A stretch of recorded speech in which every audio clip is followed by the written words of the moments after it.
À toutes et à tous, bonjour et bienvenue à cette première édition matinale sur la chaîne des références Antenne A. Les chefs de l'État congolais Félix-Antoine Tshisekedi Tshilombo et son homologue rwandais Paul Kagame envisagent de se rencontrer encore une fois de plus ce samedi 4 février 2023 dans la ville de Bujumbura au Burundi. Et cependant, cette rencontre s'inscrit dans le cadre de parler de la situation sécuritaire qui prévaut actuellement dans la partie est de la République démocratique du Congo. Toutefois, ces deux protagonistes présidents vont discuter aux côtés du président en exercice de l'EAC et chef de l'État burundais, Évariste Ndayishimiye. Et le pape François Ier est arrivé ce vendredi 3 février 2023 à Djouba, capitale du Soudan, au terme d'une visite de 4 jours en République démocratique du Congo, où il a apporté un message de paix et de réconciliation. À l'aéroport international d'Ndjili, c'est bel et bien Félix-Antoine Tshisekedi Tshilombo, président de la République, qui a accompagné son hôte de marque. Aux côtés de lui, une forte délégation gouvernementale et les clergés. Ici, la presse présidentielle nous fait vivre les derniers instants du souverain pontife à Kinshasa avant que son avion, j'allais dire, ne prenne les airs. Suivez. 7 heures passées de quelques minutes, sur le tarmac de l'aéroport international de Ndjili, l'équipe de pilotage et toute la suite qui accompagne le pape investit les lieux, prête pour l'embarquement. Bagages rangés, tout est déjà au point pour le départ du Saint-Père. C'est un dispositif sobre et restreint qui précède l'arrivée du pape à l'aéroport. Juste un échantillonnage requis pour accompagner dans la sérénité le départ du pape François. Vient alors le tour des officiels et autres acteurs socio-administratifs qui arrivent à tour de rôle, suivant l'ordre établi par le protocole. L'instant est empreint de beaucoup d'émotions. Le plus heureux de tous, le président de la République, Félix-Antoine Tshisekedi Tshilombo, qui a gagné son pari. Installé au salon du pavillon présidentiel, le chef de l'État est venu accompagner son invité de marque et père spirituel d'une multitude de chrétiens. Arrive enfin le cortège du Saint-Père, accueilli à l'entrée du pavillon par le chef de l'État. Le temps d'un aparté de quelques minutes entre les deux personnalités dans ce cadre VIP où se trouvent également quelques officiels venus recevoir la bénédiction du prince de l'Église. Suivra alors la cérémonie d'au revoir agrémentée par la fanfare de la garde d'honneur. Heureux qui, comme le pape François, a effectué un beau voyage, pourrait-on lire visiblement du visage du Saint-Père. Sur son sacré fauteuil roulant, avec à ses côtés le président de la République, le pape, encadré par sa suite, a arpenté le tapis rouge, déroulé pour la circonstance, jusqu'à prendre place à bord de son avion de pèlerin, l'Airbus de l'Itea Airways, qui s'envole pour Djouba, capitale du Soudan du Sud. Des instants d'adieu émouvants. Rencontrer le Saint-Père, c'est le souhait de tout prêtre. Et le voir, quelqu'un de grand, si grand comme lui, mais en face, il est tellement simple que vous êtes déconcerté quand vous le rencontrez. C'est un modèle de l'autorité, un modèle de la responsabilité. C'est une bénédiction pour notre pays et spécialement le pape 38 ans après. C'est une très grande bénédiction. Nous sommes sûrs qu'il a entendu les cris, il a entendu les discours du président, il a lui-même suivi les témoignages. Par ses prières, nous pensons que nous allons trouver gain de cause. Nous disons un grand merci au président de la République. Le Seigneur le protège, lui donne beaucoup de bénédictions, de courage, de protection surtout et de paix. Ainsi s'achève la mission apostolique de 4 jours effectuée par le pape François en République démocratique du Congo. L'on retiendra pour l'essentiel le message interpellateur du pape François adressé à toutes les catégories sociales qu'il a rencontrées, lequel s'est cristallisé autour des valeurs de l'humanité, du pardon, de la justice et de la réconciliation, base d'un renouveau spirituel pour un Congo réunifié. Et après l'étape de Kinshasa, le pape François séjourne actuellement à Djouba, capitale du Soudan du Sud. Et à sa descente de l'avion, il a été accueilli par le président de la République, Salva Kiir. Suivez plutôt ces reportages.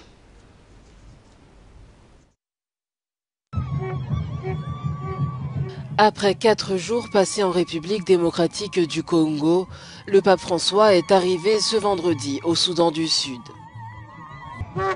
Accueilli par une foule de fidèles brandissant des banderoles, le pontife, âgé de 86 ans, effectue sa toute première visite dans le pays, depuis que la nation à prédominance chrétienne a obtenu l'indépendance du Soudan à majorité musulmane en 2011, après des décennies de conflits. À Djouba, entre 2 prières et une messe en plein air, il doit rencontrer les victimes de la guerre civile, ainsi que les dirigeants politiques et chefs religieux. Pour ce séjour, présenté comme un pèlerinage pour la paix, le pape est accompagné des chefs des églises d'Angleterre et d'Écosse.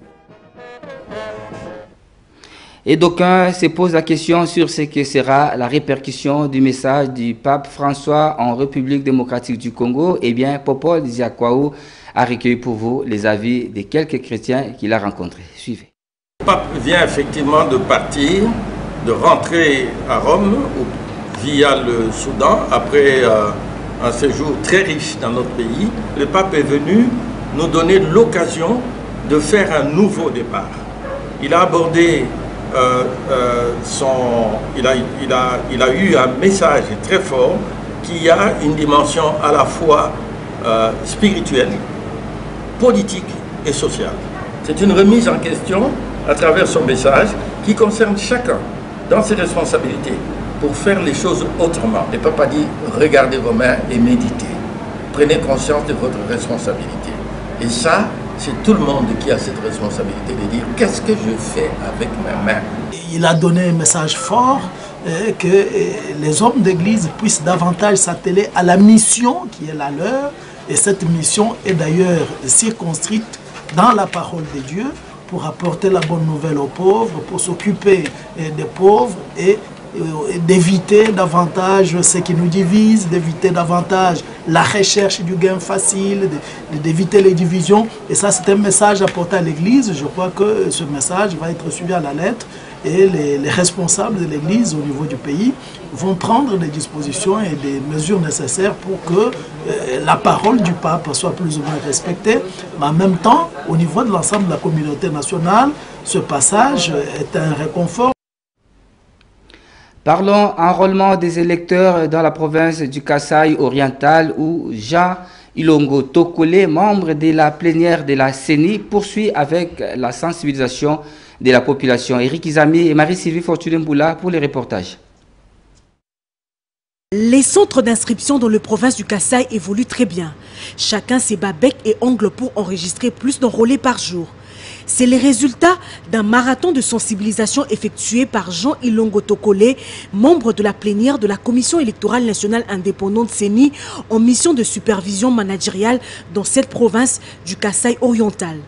Jean Tokole y séjourne voici bientôt une semaine pour donner du tenus aux membres de centres d'inscription, apporter solution aux difficultés que ces derniers rencontrent, mais aussi appeler le Congolais en âge de voter et remplissant les conditions à se faire enrôler sans réserve. Les résultats de ces travaux des titans sont bien palpables dans la capitale mondiale du diamant industriel, mais aussi à travers tous les territoires de la province. Mardi 31 janvier 2023, Jean Ilongo a effectué une descente dans les territoires des Katanda, à 60 km de la ville de Mbujimayi. Ces territoires comptent 76 centres d'inscription et 90 kits, plus 8 en réserve. La présence d'un technicien dans la délégation de ces membres de la plénière a permis de décompter la situation de 100 centres d'inscription restés fermés parce que d'autres kits étaient en panne. Ici encore, tous les centres d'inscription ont été visités et les requérants, venus en nombre impressionnant, ont eu droit à des mots justes qui rappellent l'importance de participer à la révision du fichier électoral. Ensuite, la délégation conduite par Jean Ilongo Tokole s'est rendue dans les territoires de Tshilenge. Ici encore, le centre d'inscription qui pose problème ont trouvé solution immédiatement. Dans le même territoire de Tshilenge, Jean Ilongo a trouvé un lot important de panneaux solaires non utilisés depuis 2018. Il a promis d'en faire part à la plénière dès son retour à Kinshasa. Partout, il sensibilise toutes les couches de la population, les personnes à mobilité réduite et les malentendants sont les plus privilégiés. Partout, Jean Ilongo rappelle le principe régissant les cycles électoraux, lesquels sont observés scrupuleusement. Et pour sa part, les gouverneurs militaires de l'Ituri, le lieutenant-général Luboya Nkashama Johnny rassure la CENI de sa disponibilité de pouvoir sécuriser les processus électoraux, surtout les processus d'enrôlement des électeurs, où plus de 2 700 000 habitants sont donc attendus pour cette opération. Junior Selemani.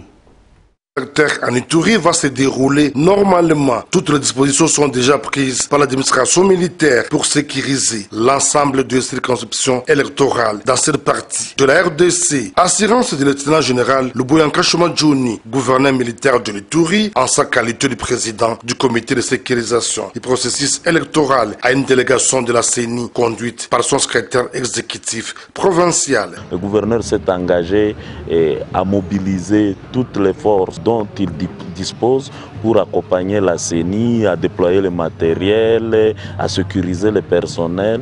Il faut dire que le gouverneur s'est vraiment engagé à nous accompagner et c'est ce même engagement que nous demandons à tous les autres partenaires, à toutes les parties prenantes et à toute la population de l'Ituri. Il devrait suivre l'exemple du premier citoyen de la province qui s'est engagé à nous accompagner et à sécuriser le processus dans cette province. Jimmy Angamatadri parle du niveau des préparatifs de cette opération à 2 semaines de son lancement.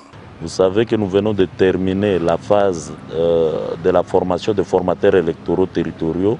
Bientôt, nous allons amorcer la dernière phase qui est la phase des membres des centres d'inscription.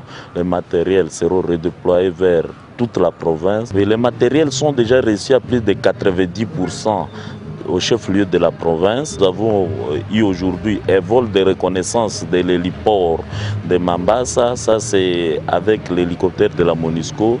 Et d'ici la semaine prochaine, la MONUSCO s'est engagée à redéployer tout le matériel avec la CENI au chef-lieu de territoire. Pour nous, l'occasion d'appeler tous les fils et toutes les filles de l'Ituri à venir se faire enrôler nombreux à partir du 16 février. Durant cette opération d'un mois, la CENI attend enrôler plus de 2 700 000 habitants en Ituri répartis dans 715 centres. Pour l'instant, les partis politiques doivent encadrer leurs membres ainsi que la population à s'enrôler massivement. Nous avons des difficultés avec les instances judiciaires de notre pays. Tels sont là en substance les propos du directeur général de la Régie des eaux, David Chilumba, au cours de l'audience lui accordée par la ministre d'État, ministre de la Justice et garde des Sceaux, Rose Mutombo, qui est cessée jeudi 2 février en son cabinet de travail. Marie-Sylvie Fortuné Mboula pour la suite. Ministre de la Justice et garde de Sceaux, Rose Mutombo Kessé, a reçu le membre du comité de gestion de la Régie des eaux, conduite par son directeur général, David Chilumba, nommé récemment à la tête de cette entreprise. Celui-ci a expliqué à Madame la ministre d'État le condamnation fantaisiste dont cette entreprise est victime. Le jugement de la justice finit par le blocage de comptes bancaires de la société. Comme vous le savez, la Régie des eaux, c'est une entreprise de l'État, parce que l'État, c'est l'unique actionnaire que nous avons à la Régie des eaux. Nous avons des difficultés avec les instances judiciaires de ce pays, parce qu'il y a beaucoup de dossiers judiciaires entre la Régie des eaux et d'autres parties, soit des personnes ou des compagnies commerciales. Mais seulement, les jugements qui sont prononcés sont parfois très compliqués, qui mettent en doute la crédibilité de certaines institutions sur le plan justice dans ce pays. Donc nous sommes venus voir la personne qui a la charge, n'est-ce pas, du ministère de la Justice pour expliquer les difficultés que nous avons pour trouver des solutions. Comment voulez-vous qu'un individu perde un procès contre la Régie des eaux et qu'il s'arrange avec des instances judiciaires d'un ordre beaucoup plus bas, où l'on condamne la Régie des eaux à des amendes, et quand la Régie des eaux n'exécute pas, on bloque évidemment tous les comptes de la Régie des eaux. Sur l'ensemble du pays, l'entreprise est incapable de fonctionner. Quand nous sommes incapables de fonctionner, c'est-à-dire qu'on ne peut pas mettre de l'eau au robinet, parce qu'on est incapable de payer les produits chimiques, on est incapable de payer les agents, on est donc dans l'incapacité d'opérer correctement en tant que compagnie, ça nous met dans des difficultés. Les directeurs généraux de la Régie des eaux regrettent que les jugements qui sont prononcés sont parfois très compliqués pour l'entreprise. Ils mettent en doute la crédibilité de certaines institutions sur le plan de la justice dans le pays. Parlons justice militaire, les procès de l'affaire de meurtre de l'ancien ambassadeur d'Italie en République démocratique du Congo, Luca Attanasio. L'instruction se poursuit devant les tribunaux militaires des garnisons de Kinshasa, Gombe. Au total, 5 prévenus sont poursuivis, entre autres pour association des malfaiteurs et détention illégale d'armes et munitions de guerre. Gombe, présidé des mains des maîtres, le major magistrat Freddy Eoumé Ampia veut voir clair sur la mort de l'ancien ambassadeur d'Italie, Luca Attanasio, tué ensemble avec ses 2 autres compagnons. Voilà pourquoi il poursuit sans désemparer l'instruction de la cause qui oppose l'auditeur militaire des garnisons, ministère public et partie civile, la République d'Italie, aux 5 prévenus parmi lesquels Chiminimana Prince Marco et Muromachaka André. Cette audience a été consacrée à l'examen des pièces à conviction gisant au dossier. Le tribunal a interrogé ces prévenus et les a confrontés à leurs procès-verbaux d'audition. Pour l'organe de la loi, ces référents de la déposition de la femme de Bahati, le butin a été vendu à Bukavu par les 10 prévenus au sieur Mourla, Israël, notamment l'appareil de l'ambassadeur Luca Attanasio après l'avoir tué. Et pour la partie civile, les indices sérieux de culpabilité qui ont fondé le ministère public à prendre sa décision de renvoyer devant le tribunal militaire des garnisons ces prévenus sont légion dans ces dossiers. Et que certaines questions que la partie prévenue pose à l'organe poursuivant n'est qu'une diversion, mieux les manœuvres dilatoires, chose que la défense n'a pas du tout soutenue. C'est comme si on soutient quelque chose et son contraire. Et qui a donné l'image de Kabangou et de l'autre? N'est-ce pas l'accusation? Mais quand nous demandons de pouvoir l'identifier et de l'appeler, on nous dit que c'est une question qui n'a pas de sens. Qui n'a pas de sens. Une partie qui apprécie. Et lorsque ce travail-là, voilà pourquoi nous attaquons le travail bâclé. On ne peut pas venir se faire avocat d'un travail qui n'a pas abouti à son objectivité, et puis pour dire que non, regarde ce que j'ai fait, mais vous continuez ici. Non. La cause a été renvoyée à mercredi 8 février 2023 pour la poursuite de l'instruction. Et bonne nouvelle pour la population de la République démocratique du Congo, le gouvernement va procéder d'ici peu au recrutement des jeunes au sein de la fonction publique. Une annonce qui enchante donc les jeunes. Ces derniers attendent de voir la méritocratie primer à la place du favoritisme. Patricia Moiné et Shadrach Mayele pour la suite. Recruter le jeune pour donner un nouveau souffle à la fonction publique, tel est le vœu du vice-premier ministre, ministre en charge de la fonction publique, modernisation de l'administration et initiation au service public, Jean-Pierre Liaou Ebois. Il a fait savoir lors du lancement de la 2e vague de mise à la retraite de 6 369 agents publics de l'État. Une joie pour ce jeune en quête du travail depuis des années, après les diplômes obtenus, les longues études effectuées sans une sanction administrative plausible. Extrait. C'est la toute première fois qu'une offre soit lancée officiellement sur toute l'étendue de la République. Et surtout, ça concerne particulièrement le jeune. Qu'il y ait promotion des jeunes au niveau des entreprises, on doit voir des jeunes. Une bonne idée de rajeunir la fonction publique. Tout jeune doit toujours apprécier ça, c'est une bonne idée. Les sceptiques applaudissent l'initiative mais doutent de la volonté des autorités et dirigeants à respecter le principe de recrutement. Tenez, pour eux, le test sera fait, mais le poste ou place de recrue seront attribués aux membres de famille, amis, connaissances et membres de partis politiques. Nous l'accueillons avec joie. Il reste juste que ça devienne réel parce que beaucoup nous ont promis des choses et nous espérons que ça aille de l'avant. Les gens évitent d'abord le tribalisme. Parce que ce qui tue le pays là, c'est ça. Il y a les gens qui méritent d'être là. On va préférer prendre un enfant qui va venir d'où qui ne mérite pas. Et c'est ça, c'est ce qui tue le pays. Février entamé, c'est le mois de l'opération. Qui vivra sera informé.